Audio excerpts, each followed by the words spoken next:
We have to ask you, how do you feel about this book? How do you feel about Steve Bannon and the upcoming midterm elections? I have never met Mr. Bannon, and he would not be someone who would advise me politically. Regarding the upcoming elections, I think that they will be fought district by district and state by state. And, for example, I'm confident that my constituents and I agree on the major issues. But certainly always at the midterm, the party in power has to be careful.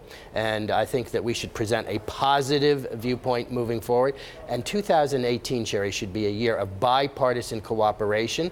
I think the White House agrees with that, and certainly leaders on Capitol Hill agree with that. That is a very noble sentiment. I'm sure a lot of people would sign on to it. But we do have midterms coming up.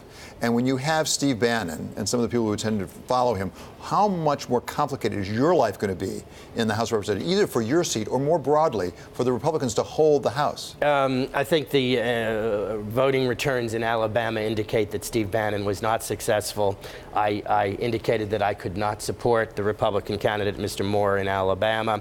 I don't think that Mr. Bannon has had a particularly successful record.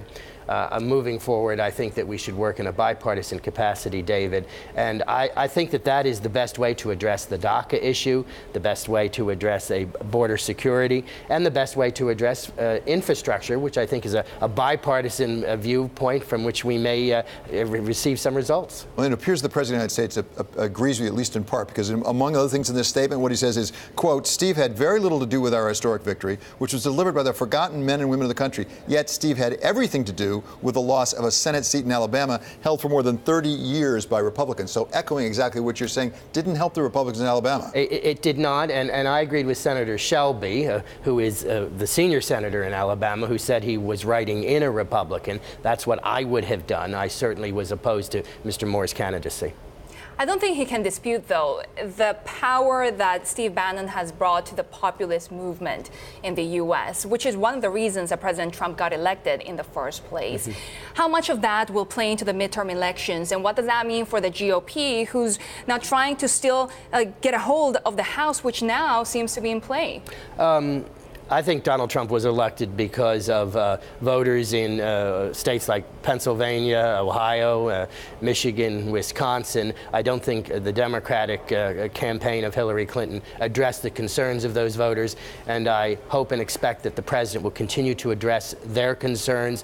And regarding the Senate, for example, it would take a great deal of effort for the Democrats to gain control of the Senate, and some of the Democratic senators who are up for re-election this year voted to fund the government in December, recognizing wisely that that was the best position. Congressman, as you suggest, there are men and women across this country, whether it's Pennsylvania, Ohio, my home state of Michigan, who are genuinely upset about a lot of things going on, and a populist message appeals to them. Is it possible for the Republican Party to embrace that populist message without having some of the hostile things that Steve Bannon says? Some would even say extreme things. Is it possible to have a face of populism that appeals to the middle without going to the extreme?